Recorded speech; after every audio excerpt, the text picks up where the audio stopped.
from a rep standpoint, this is you understanding how to use the tools effectively so that you don't perceive that they're slowing you down.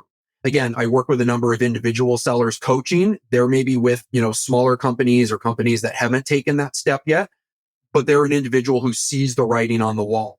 They're like, I need to take this on. I want to differentiate myself. And I've been saying this for over 2 years now.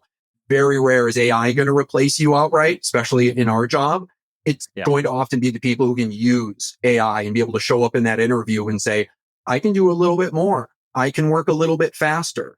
That's kind of the call to action for them is, again, working with myself or working with others to really see how you can make this tool and setup or any LLM more bespoke, giving yourself a clear line of execution through it, and then making that repeatable, right? We don't want to make this just like a one-time event. We want you to be able to do it over and over, and then ultimately scale your efforts and see the impact.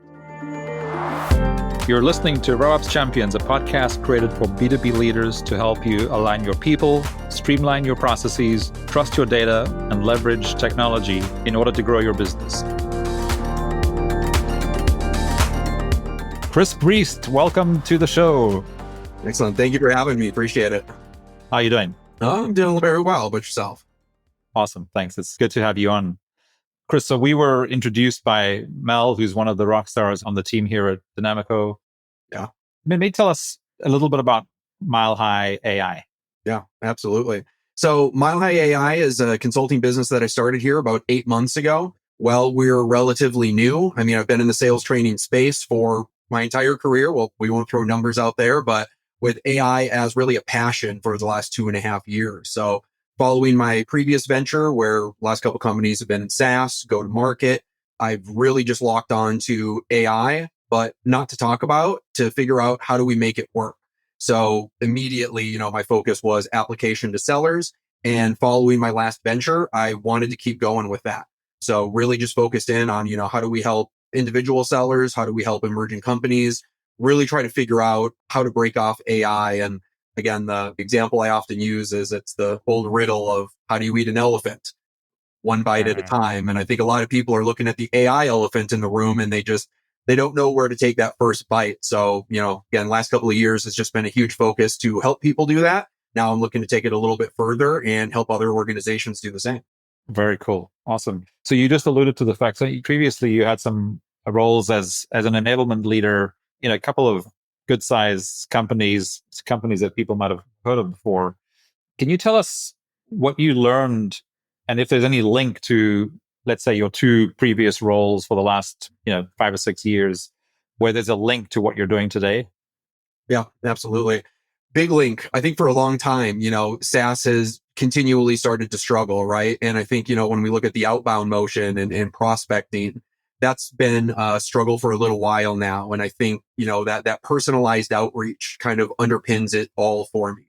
We're very used to, our XDR sending buyer-based persona messages to just these cards. We don't really know the person. Maybe we're not as in tune with the company outside of congratulations on the funding. I saw you're in a new role. And at the end of the day, that doesn't resonate. We're at a point in time where we all expect a really high degree of personalization. And as soon as we don't sense that personalization, right, our spidey senses start going off and we're like, was this for me? Is this a spray and pray? And, the companies that are still pushing that, I think are going to continue to face those struggles and more going forward. So, I mean, seeing that just over the last few years and just kind of progressively getting tougher and tougher, that's been also one of the big focuses in the AI application that I do is how do we really scale personalized outreach? And I think it was great, when I first started doing this, and I would say personalized outreach, let's make personal messages to everybody you multi-thread, 6, 7, 8, 9, 10 people. The leaders would look at me with wide eyes and they go, we don't have time for that. What do you mean? We got to hit numbers, right? Volume. However, when you understand the right tools, you have the right process in place and, your team is tactically enabled to be able to execute that, it's pretty incredible what you're able to do. And in the short amount of time, I mean, we were able to reduce that prospecting and multi-threading time by 80% on average. That's a big reduction and a huge increase in capacity. So, I mean, seeing the struggles that those outbound teams have faced over the last few years and really seeing what, generative AI is capable of, especially when you make it the right way and you avoid those generic AI messages that I'm sure everyone is used to at this point, you can not only hit numbers, you can have better conversations. Hmm. I like where this is going. So from your perspective and from what you've learned, over the last, let's say 2.5 years, as you've been digging into this, what is the key to personalized outreach for, in this case, outbound sales reps? Yeah. Relevancy is key. Relevancy is key. And I'll completely admit this was actually an AI generated quote when I was trying to come up with some marketing stuff, but it was saying, in a world full of busy inboxes, relevancy is is your money, and AI is ultimately how you're going to make it. So if you're going to be relevant, if you're going to do that at scale, you need to be able to have, again, the right tool set. So I think, for personalization, that's where you really need to learn and take on AI fluency. And I think, a lot of people probably listening have dabbled in, their own LLMs or chat GPT. They've had it rewrite an email or summarize something. At the end of the day, that's table stakes. That's stuff that we were doing a couple of years ago. Figuring out how to really bring in the relevant information, whether it's your go-to-market assets like persona cards, marketing messages, brand info, sales process, and then helping your AI tool understand those things and be able to give you, again, a much better, crisper message that's not only going to sound like your brand, but we can make it relevant for that persona. And it's not just in the things that we think they care about, but within a couple of clicks, we can find out exactly what's going on at that company. What are those kind of calls to action? Maybe they missed some numbers last quarter and it's a very competitive market. Well, when we can quickly combine that information with, our personas and our understanding of those, that's the powerful message. That's what really gets people, I think, up and willing to respond and have a conversation. All right. That makes total sense. So what is your approach? I guess maybe we'll start getting into tools here, which is totally good. You're doing this with multiple clients, but let's just take one client. Let's say they have 25 outbound sales reps. Mm. What are you doing to enable them to achieve this relevancy that you're talking about? Yeah, it's a combination of tools and tactics. Businesses are buying AI, and I have plenty of conversations where they go, well, we already have AI in our tech stack. Well, my challenge to them is understanding, what are you actually getting out of that? It might be pumping a lot of data, insights, intent, contact information in your business, which is great. I don't want people to give that up. What I challenge, though, is how well are the reps actually leveraging that now that they have it? Are they taking advantage of it? Are we actually getting good messages and better conversion out of that information? At the end of the day, I want people to not only understand how to execute well within AI, but I want them to understand how to bring all of these tools together, right? And not feel that they're all disparate. It's all over the place. I have too much AI at this point. So being able to take those tools, thread them together in kind of a coherent process to understand which tool, when, how it's relevant. And then again, tying that back to a clear process. The analogy I've been using lately, there's a new Grand Theft Auto game that's coming out. And if you've ever played it before, it's open world. You can run around and do a lot of stuff. And that's most LLMs. They can do, anything. However, until you play like the story or the campaign and you really understand that through line to the game, it can be really hard to adopt it and ultimately make it a part of what you do day to day. So again, understanding how do we make it complementary to today's process and methodology. We're not replacing it. We're accelerating it. And then what are the tools that we need to bring in, whether they're in the tech stack today, or like you said, there's a lot of emerging companies that are still trying to identify what tool is going to be the right tool. So in my case, I custom make GPTs. I've got a couple out there that are free to use, available for anybody. They have tens of thousands of uses across the globe in the last year. So they're very popular. We know they work.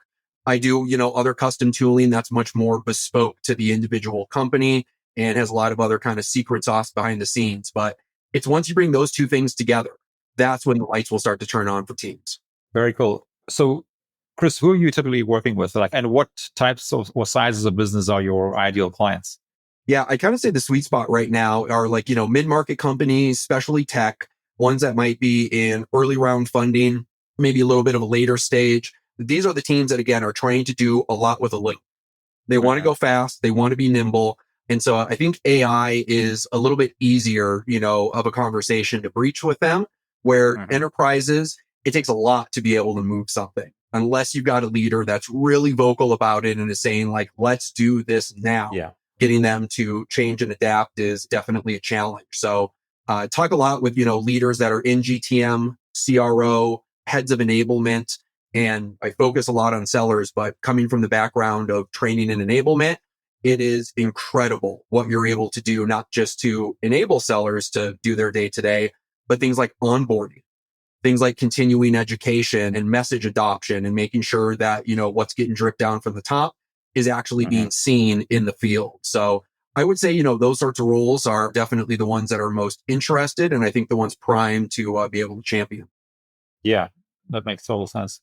Is there like a common theme of the most common challenges that you're seeing that they're having? And if so, what are like the 1, 2, or 3 most common challenges that you're seeing that they could potentially fix by embracing, AI to essentially find that relevancy and help enable those outbound sales reps?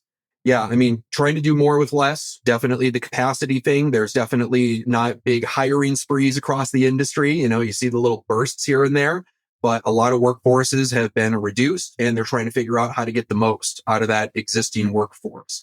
So again, being able to scale the efforts. I had mentioned before that through, again, many pilots across global teams. This wasn't just a couple of US based teams. Again, we saw an average reduction of 80% in that prospecting time, which is non-revenue generating. So that by itself will increase an individual rep's capacity by almost 3 times. So theoretically, if you're able to make that many more calls, emails, just the numbers game by itself is going to help pay it off. But during this, we're doing personalization at scale, and for a lot of tech companies that do have a diverse buyer group, especially if you're in IT, there's a lot of hands that come into that pot. So how do we make sure that our outbound is relevant to each of them? We can give all of them a unique reason to come to the table. But then when I show up on that phone call, I better have some unique things to say to everybody. So my conversation is not just like CIO focused. I want everybody to feel like they've got a stake in this. And I think that's hard for a lot of outbound teams, especially since traditionally those, XDR type roles have been staffed by, people that are coming into their career and recent college graduates. They may not have that acumen yet. They might not understand, how to gather the right information, and it's intimidating. But again, this is where the right tactics, tools, and process come into play, where very quickly you're able to understand that. The great thing about generative AI is you're then able to interact with it, whether it's asking questions or even doing like a voice to voice role play. I mean, I couldn't imagine that a decade ago, being able to like talk to a CIO before I have to go talk to a CIO, especially if I'm new, right? And I just haven't had that field experience. So getting that personalization at scale, being able to do a little bit more with less. And then I think, getting people ramped to that time to first deal and ultimately having better stakeholder conversations. That is something that I consistently hear across everybody.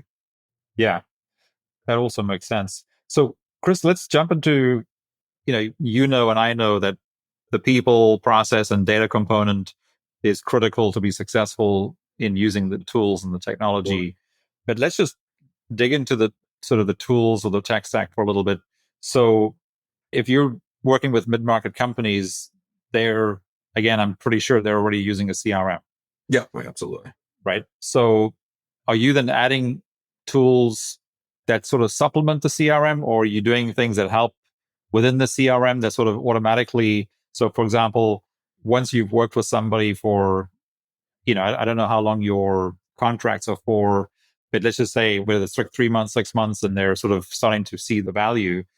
And going back to that example of the 25 outbound sales reps or 50, doesn't really matter. Yeah.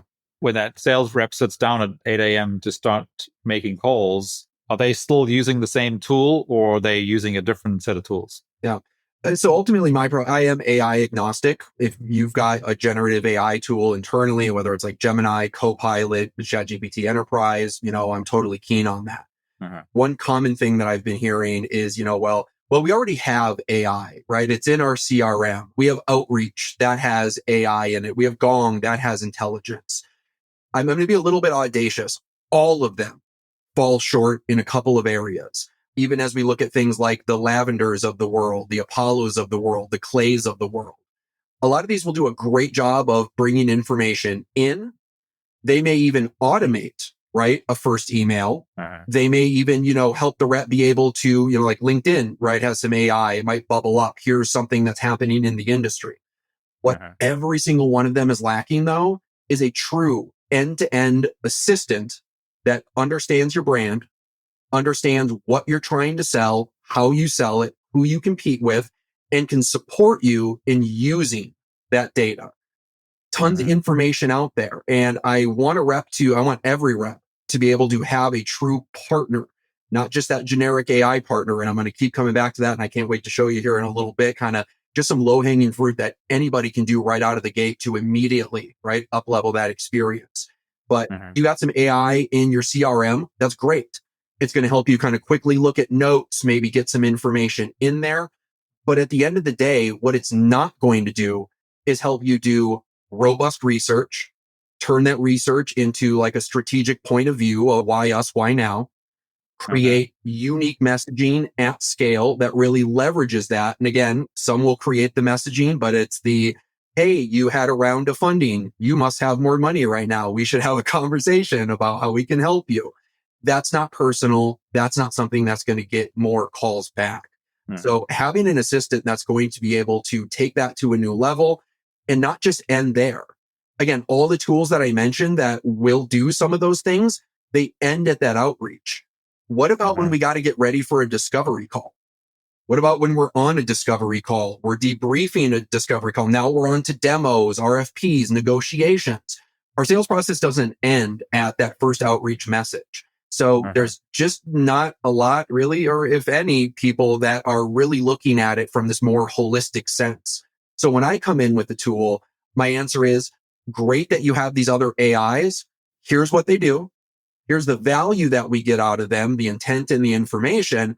But here's how we bring it ultimately into like one place, one assistant that's really going to help us be able to work with it and use it throughout the entire deal cycle. And even if that deal goes cold, my assistant is going to be there waiting for me, and we can kick that back up when maybe I do get a call back. And I guess for some of the more traditional folks listening who might not be in the SaaS space, when you're talking about an assistant, you're essentially talking about an AI assistant, which might be, I guess, an agent or a collection of multiple agents. How would you, I guess, explain an assistant? Yeah. So in the example that I'll give you here in a little bit, it can simply be a custom GPT in Chat GPT. That happens to be my LLM of choice just because it is dynamic enough, unlike some of the other ones where I can do everything that I want to, not just some things. And I think when some people hear custom GPT, they're like, well, I don't know how to do that. That sounds like a lot. I actually run free sessions called Demystifying Custom GPTs for Sellers because it is relatively simple. But as soon as you know kind of where to get started and how to give it just a few helpful pieces of information, not just about yourself, right? I'm Chris, here's what I do, but really about my brand, my value, kind of the marketing side, the competitive intel side. Those are the things that will really up-level your message and be able to turn your research into relevant messaging. So that's really what I mean, is not just logging into ChatGPT and saying like, help me sell. That's never going to go well. It's understanding just a couple of things that you can put together. And again, now have an assistant that understands you, your process, and so on. And when you're setting that up, of course, you're also then talking about, who your ICP is, et cetera, so that your point being the more context you provide, the more helpful your assistant is going to be. Yeah. And I've been on a tear with LinkedIn posts and that lately, just talking about context is king. You don't like what you're getting out of AI. Well, what are you putting into it? A lot of people say kind of, crap in, crap out. And that's completely true. Yeah. If you're not giving it the information you want it to know, you can't expect it to know it. Sure. So what seems like a good step for anyone who might be interested in sort of in a little more detail? I mean, we don't typically do sort of any real deep dives on the show, but I think if there's something that, I think that you think might be valuable to any revenue leader, enablement leader, CX leader that might be looking for something like this or is thinking about something like this, what else is there that you'd like to share that might be helpful? Yeah. Again, I think for a lot of people, it's making the choice that we're going to go down this road, understanding that there's going to be a little bit of an investment. There's going to be that new factor for a lot of people, but in a very short amount of time, you see instant results. And from somebody who comes from, a training background and has been through a billion methodology trainings, I think what a lot of them are used to is, well, we hope in 6 to 8 weeks, we start to see an uptick in conversion or this, that, and the other thing. But with generative AI, and again, the right tools, which I'll show you a couple that anybody can access right now, no matter what you sell, who you sell to, these are tools that you can get into, share a little bit of information, and we'll start giving you all the things that we've talked about so far. So I think just kind of making that decision, pushing yourself to go forward is step number one. It's really where everybody gets stuck, and they're looking for somebody, they're looking for something to be able to help guide them, because it is very new. It's something that you really do need some expertise on. And that's where, again, Mile High AI definitely comes in. Been doing this for the last 2.5 years with global teams. So I know what works. I know what helps adoption. I know what hurts adoption. And I think a lot of companies who have tried to adopt it, it's just become another tool. So that's really my focus, is not just making it another tool, but understanding how it can essentially be the tool, your main assistant to take advantage and really get the most ROI out of all the AI that you've invested in your tech stack. So yeah, and we don't even need to deep dive, but I'll be happy here to share my screen and just show within a few clicks what's possible, as well as those couple of tools that everyone can go out, jump into today. And again, you get instant results as soon as you start using it. Just got to use it. Right. Yeah, let's do that in a second. I want to just, and of course, for the folks who listen to the show instead of watch the show, if you are going to show something, I guess maybe just sharing kind of essentially what we're seeing. But before we jump into that, you mentioned adoption and you mentioned this sort of the new factor, which again, adoption is the single biggest reason that any implementation of any technology fails, right? Which I think with your training background, I think that's, pretty obvious, but it's not as obvious to maybe a lot of the folks listening, where many of us as leaders still make the mistake of the shiny object syndrome, where we go and buy the technology and don't really think through what is involved in making it work the way that it should, and actually getting an ROI on the investment, or should I say return on the investment, to speak better English. So as you get started with something like this, what do you feel is typically, because it is new, and it's so, with the adoption of any technology, it's new, which is why change management and training are such a critical component of a successful implementation of anything. Yeah. But what is typically the biggest resistance that you're seeing in implementing this? Yeah. The perception being that it's one more thing. Like you said, there's a billion things going on. I totally get that. There's a lot of different competing priorities. But if you can't make it part of your day-to-day and your process, you're not ready to actually integrate it to what folks are doing and how they're used to operating. It's one more thing. And some folks that are much more technical, they'll grab onto it. They'll start doing things. I love my tenured sellers, but sometimes you can get stuck a little bit in the mindset of, I know what works. I know my process. I move really quickly this way. Don't try to add anything new in. And even when they have tried to adopt it in the past at that surface level of like, write me a sales email. Okay, that was garbage. I don't like that. I'm going to go, back to my old way. So focusing on how you solidify that into your sales process. And one of the exercises that I'll do is, map out what, a standard sales process will look like, what kind of methodology or unique nuances they might be using.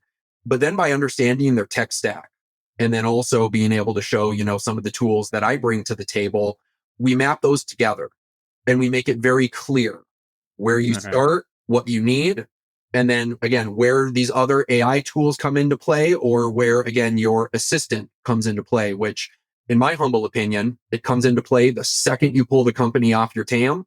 You're immediately jumping in to figure out who they are, what they do, and then it sticks with you all the way to the end. And just as if that person was sitting next to you, collaborating with you, it's getting in the habit of having that same degree of engagement. And I'll say, for a lot of the individuals that I coach, that's something that, I'll say it a dozen times in an hour. Sometimes it takes that 12th time to really resonate and go, this really is like an assistant. If I really do Mhm. treat this like the person sitting next to me and not just take the outputs as static and kind of like we had with web results for years, we just go, well, guess the answer is the answer. Let me go somewhere else for info. Understanding how to ask the right questions, engage with it. And it's through that collaboration and sharing insights that you find from other intent tools or notes that maybe you get handed to you before the discovery call. That's all things that you would give to your normal sales assistant. And when you Mhm. understand that and you've got that generative AI in front of you, again, it's just accelerating what you would normally do, but you need to understand how and when it fits in. So it's not just another thing. Mhm. And then as you're doing that, I like that idea, and it makes total sense. I think salespeople are known to sort of want to keep things simple, and Absolutely. they kind of stick to what they know works, even though I think they also realize that technology is changing and they probably do need to evolve, but at the same time, they don't like to change like a lot of people. So knowing that they're going to go into this one more thing sort of mindset, do you sort of address it in a way where you can say, well, actually, so we're going to be adding something, but we're going to be removing two or three other things? Is that part of what you do potentially? I wouldn't even necessarily say removing. Again, I focus on acceleration. They're going to be doing the things that they've done before. It's just they have a tool to be able to do it a heck of a lot faster. I mean, I'm sure we've seen the posts about the dramatic changes in like Google results and utilization. Mm-hmm. This is why that's happening, where instead of just going straight to the company's website, maybe looking up a wiki, Googling a short question, you should now be having that conversation with generative AI. So Uh-huh. getting in the habit of moving away from the static web results and moving into the generative AI, that's the big difference, but we're still doing the same thing. We're still trying to understand at a high level, who are we dealing with? We're trying to go a layer down and figure out how do we strategically sell to them and then ultimately create messaging. We're augmenting the way that people work. It's great to automate stuff. I'm a lot more big on, empowering the individual and being able to give them just a different approach and an augmentation to their sales process. Hmm. Okay, very interesting. So, Chris, do you want to sort of dive in and just for a couple of minutes and just sort of walk us through how you do this and how you sort of visually sort of set up the process and the tool? Yeah. Again, I'll give people real easy access to a tool, couple of simple tips to get started. And if you follow these, you will see an immediate difference in the quality of output and your engagement with AI than, most folks have seen before. So I'll provide some of these links later and make sure that they're available. I have a guide on my website, gptpoweredselling.com, that lists all of these, tells you exactly how to start the process. And just to clarify, so GPT powered selling is really my branded approach for how you do augment selling Mm-hmm. as a team or as an individual and take advantage of generative AI to power it. So one of Mm-hmm. the tools that I have out there that we'll start with is my SDR BDR sales research. And again, this is great for anybody who's prospecting, anybody who just needs to, again, get that better understanding of a company and start to turn that information into action. Mm-hmm. One of the very first things that you'll notice in here, and this is actually mine for my brand. As you can imagine, we're a young company. You're not going to go out on Chat GPT and it's not going to know everything about me as it would a public company or, even a mid-market. So Mm-hmm. this is what I call a context kit. So what I've attached here is just a really simple text file. It's made up of the things we mentioned before: my brand, my solution, how I solve problems, my fly zones, no fly zones, competitive intel. The same things that you would onboard a rep with are Mm-hmm. relevant for you to bring in and need to be GPT ready. Right. So again, nothing special or proprietary. These are all assets that you would probably be comfortable showing to a customer and are obviously floating around. So we're not Yeah. going to expose anything proprietary. And I know that is an immediate concern, Mm-hmm. whether it's the InfoSec teams or the leaders, maybe it's just seeing more risk in AI. And that's of course part Mm-hmm. of the training. We teach people what to do and not do. But by consolidating the best of this information and turning it into, at the very least, an attachment that you can bring in, instantly, orders of magnitude will raise the level of quality that you're seeing. And again, the smaller you are, I work with a founding AE. It's him and the owner. They're Mm-hmm. needing to obviously do a lot of scaling. Company doesn't have, a huge footprint on the internet. So that can sometimes take a little bit more effort, but that investment is worth it and pays off very quickly. Right. So what I'm going to do in this tool, just to kind of illustrate that, is instead of coming in here to just get generic research, I'm going to bring my brand information in, and I'm just going to give some very simple direction. So what I'm going to do is I'm going to start here just with a very simple prompt. I'm going to say, I want to sell my GPT powered solution to, we're going to put in a company name here. Let's use Snowflake. They're a tech company out there. Perhaps you've heard of them. So what we're going to see back here in just a second is what every seller is looking for initially. You're trying to just get an understanding of who is this company? What are the things that they offer? Kind of the space they play in? How do they make money? Already right off the bat, you're getting this information faster than you were. And I'm never going to expect sales reps to understand how to create complex prompts. And doing these copy and paste prompts off of templates, again, that's not helpful. That is slowing you down.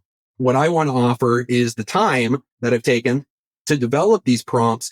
And again, have an assistant that understands what we're here to do and help you get this information, not only quickly. And as we're reading through here, of course, I can ask questions. I can dig in. I can say, tell me a little bit more about this acquisition. Tell me a little bit more about these expansion plans or things that are going on in the industry. But where the value really starts to shine here and where people get excited is we're not just taking that data. We're actually going to be starting to tie in information about our solution. And again, where did that come from? That comes from the brand kit. That comes from bringing some of that information at the very beginning. So as I start to read through here, or maybe let's say this expansion to India, right? I think that that's potentially juicy. Companies expanding, they're going to be looking to make sure that these other teams are getting up and running. They're able to maximize market share. I can dial in on that. Again, I'm the expert seller here. I don't want people to feel that AI is now driving them. You are in the driver's seat. You are driving AI. So I hope as you're reading through this, you happen to find some of these little nuggets, and I can select these. And let me just even say, how do I use this to sell? Again, you don't need to be complex with your prompts, especially in my tools, because what we are wanting to do is make it just very simple, very easy, right? Use just some very, very basic English. And again, what you're going to see here are not just a bunch of ideas, but these are ideas that best align with my solutions, my AI powered workflow, how we enable new sellers, how we scale message globally using our unique tools. And then we start to figure out, how do we articulate this? And again, this is where you get a big jump start, and you're going to see a difference in what's happened before when you said, write me a sales email. Pro tip, never use the word write me an email in ChatGPT. You've seen what that looks like. That's not an email a human would ever send. But the big benefit here is you now become more of a curator of your messaging. You don't have to be sitting in that dark room, scratching your head and going, how do I maybe say this? And, you start a sentence, you delete it, you don't think it's good enough. I would rather have a tool that bubbles up some ideas or a few messages and get me 70, 80, 90% of the way there. Allow me to then take it, drop it in my outreach tool, maybe do a little bit of customization. Again, if you've done your little kit right at the beginning, you've included some customer stories and things like that, it's going to automatically tie that in. If it sees that you've had success with a similar company and you increase their sales by, 15% in a month, it's going to know that. It's going to make sure that that's part of your message. So again, I want to remove any barrier for reps having to do a lot of rework on the message, or even having to be overly explicit about what should be in their message. This thing is designed to sell. And by including the right information, it's designed to sell on brand. One of the other tools that I'll show you here just real quick, if you've been in ChatGPT before, you might have seen that you can mention other GPTs. You use this little @ sign, and any other GPTs that you've used come into play, bring their expertise with them. There's another very popular one that I have out there. This one was the one that blew up first. It's called the 10K analyzer. Reps love this. If you've ever looked at a 10K, that being, the annual financial disclosure for any of our international friends. This is a big document, but it's juicy. It's talking about what's gone well, what's not gone well, forward-looking vision for the future. So whether it's by using these tools by themselves, or in this case, I'm having these tools actually intermingle. I'm using one to help me research and get some ideas for messaging. I can bring in this analyzer to act a little bit more as a strategic expert. And I've just attached right now Snowflake's recent 10K. I earlier went down to their website, downloaded it. Now I'm simply uploading it as an attachment. So as part of my research here, by feeding this information into my assistant, again, it's becoming more informed to create more relevant messaging. So it's not just helping me, but as I go along, it's going to be able to bring in better and better insights. And look, this, I remember what that was, 60, 70 page 10K. We just saw here in about 5 seconds. It's given us a summary, which, okay, you can have any GPT do that. But look at this. We've identified key initiatives that best align with my solution. It even gives us a quote out of there that I can reference and I can ask questions about or dig into, and then start to get some ideas of exactly where I'm going to be able to add that value and kind of how I say it on brand. So whether it's reading through and finding initiatives, pain points, that's relevant.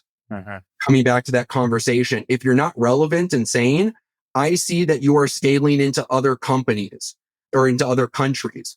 I see the expansion and the mass amount of hiring. And as somebody in enablement, I know the problems that can bring. You are speaking their language. It's not just congratulations on the growth. Great. We've got a software, right? Let's have a conversation. Buy more AI. We can also, again, start to get some ideas of, not just the core messaging for, kind of the strategic approach. I generally refer to this as your point of view, your sales hypothesis. But then again, quickly getting this into messaging, where if I just want to massage this a little bit, maybe bring a little bit of flavor, or worst comes to worst, I put my name at the top, my signature at the bottom, hyperlink a case study. I can have this out in the matter of a couple of minutes. And the great thing is at this point, you can just do a lot of rinse and repeat, whether it's coming up with more messaging, or preferably we start to turn this into, how do I communicate this to a CRO? If I know that that's the person I need to send an email to, I want to make sure, again, it's for the things they care about.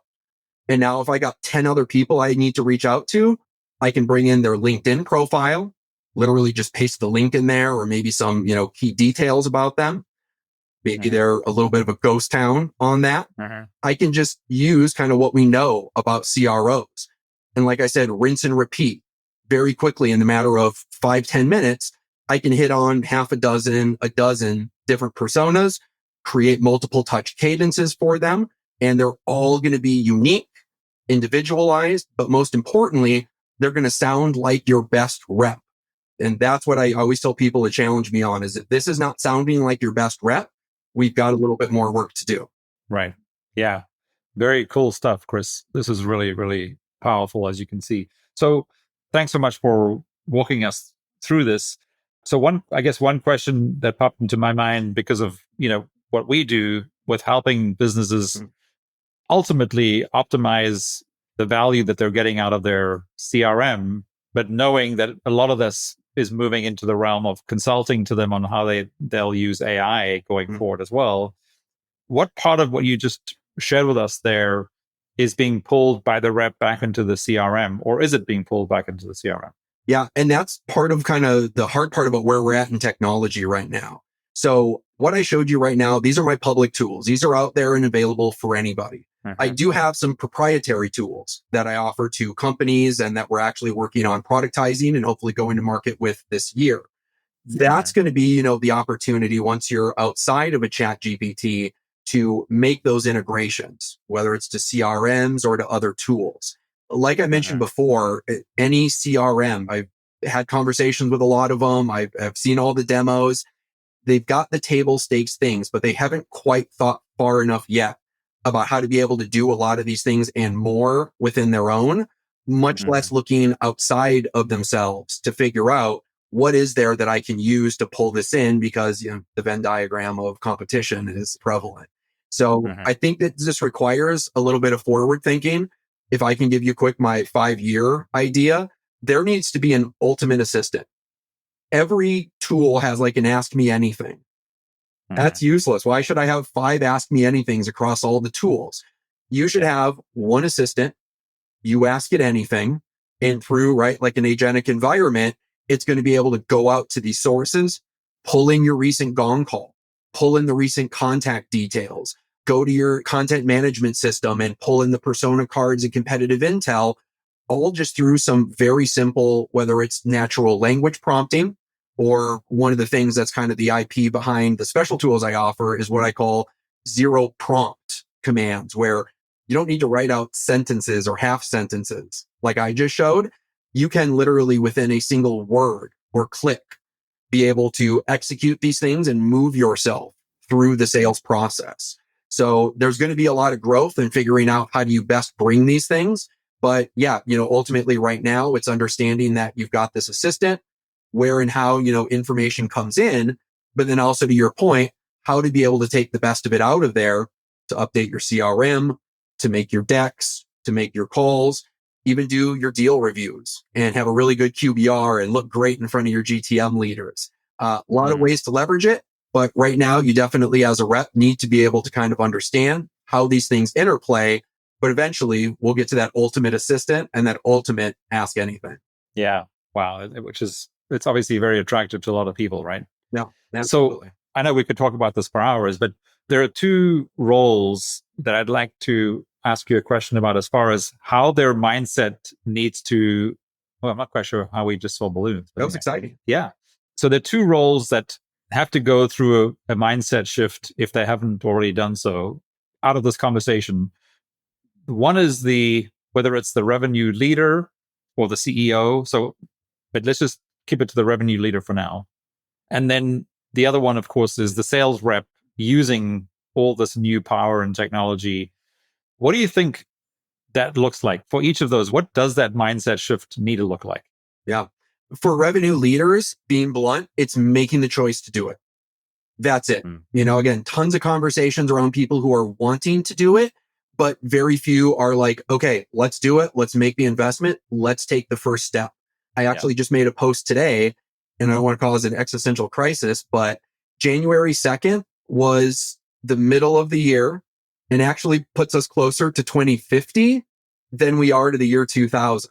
Mm-hmm. If this isn't your timeline and call to action to be like, wow, I need to make sure I'm up to date with the most current I don't know what is. So as a Mm-hmm. revenue leader, it's really making the choice, but then also I think, finding the right way to implement that, and you perceive the risk, and, there's other things that can kind of slow you down from making those bigger changes.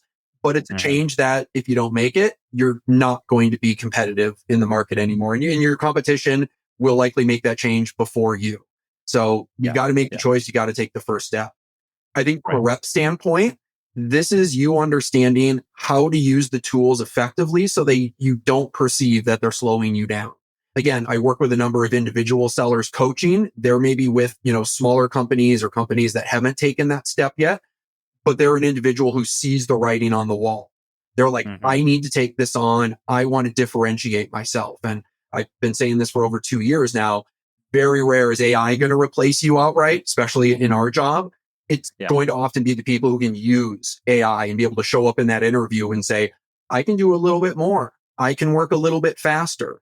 That's kind of the call to action for them is, again, working with myself or working with others to really see how you can make this tool and setup or any LLM more bespoke, giving Mm-hmm. yourself a clear line of execution through it, and then making that repeatable, right? We don't want to make this just like a one-time event. We want you to be able to do it over and over, and then ultimately scale your efforts and see the impact.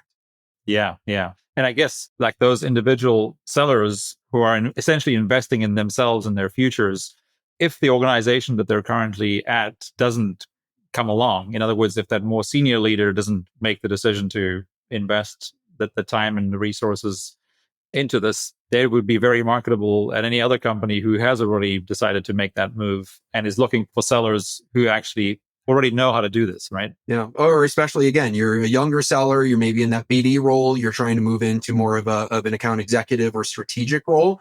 There's your differentiator to not only stand out, but to be able to show that you can go to this new level and even compete with those more tenured sellers who have been doing it. They have the insights in their head, but you'll be able to get those insights quicker. And again, ultimately utilize them, I think, in a better, more strategic way than we can just sitting by ourselves in a room.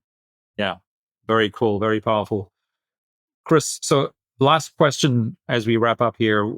Let's just sort of keep on that vein of, whether it's any sort of C-suite leader who is going to be impacted by this. And right now, I don't see any that aren't. Whether you're the revenue leader, the CFO, the CEO, the COO, you name it, everybody is going to be impacted by whether they make this move or not. And in fact, I've been sharing a bit on LinkedIn too, and I'm going to be interviewing Jeff Woods, who wrote the book AI Driven Leader, in the next few weeks. And he and many others, like you in the space, are talking about how 100% of leaders know that AI is going to change their business, but only 5% of them are actually doing something about it, which is a very stark and very scary statistic. And it's not unusual, right? This has happened with every technology sort of revolution that's happened in the past. And hopefully in a year from now, it'll be 10 or 15%. And then, it's a typical adoption curve. But what are your final words of advice to those leaders of, let's just say, mid-market companies who are currently trying to figure out what to do next? Yeah. Other than just saying, do it, let's find a couple of low-hanging fruits that we can grab at. Again, there's so many things that AI can tackle. And I think, we get really wide-eyed. We talk about all the possibilities. It becomes overwhelming. And now it seems like it's too much. And we've got other fish we need to fry. There's a lot of things that we can do that are quick wins. Even just what I showed you today, being able to quickly do research, quickly turn it into relevant insights, quickly turn it into persona-based messaging. You will have stronger conversations instantly. You are spending less time instantly. And again, we can branch off into a lot of other aspects of, again, the sales process or post-sales. We haven't even talked about that, but account managers, CSMs, there's a lot there for them, value engineering. Yep. But before you get there and before you maybe think about an entire GTM transformation, AI powered playbooks and, all this other stuff, let's just get a couple of basic tools like this into the hands of reps. Make sure that we encourage utilization, right? We've got frontline manager buy-in, and sit back and watch. At that point, again, you see the results, you'll hear the conversations, you'll see those insights being brought in. And one of my most favorite pieces of feedback that I would get early on from the people who adopt is customers outright saying, wow, you are a little bit better researched, or you seem to know a little bit more than the other 5 sales reps that I spoke to. That's powerful. You are relevant. You are now a partner to them. You're not just another salesperson coming into the door, but that all starts with understanding how to break off just a little bit with the tools and use them to become the most relevant seller in the room. Yeah, very cool. That's a great place to wrap up. Chris, thanks so much for joining me today. I'm sure whatever you've shared with us today is going to be super valuable to a lot of our listeners and our audience. So thanks so much. And I look forward to watching the space with you over the coming months. It's going to be an interesting time. Thanks for having me today, Brendon. Take care, Chris. Cheers. Thanks for listening to RevOps Champions. If today's episode gave you a new idea for scaling smarter or helped you see your team, processes, or tech in a new light, be sure to subscribe so you don't miss the next insight. And if it hit home, share it with a colleague. Let's grow this community for forward-thinking leaders together.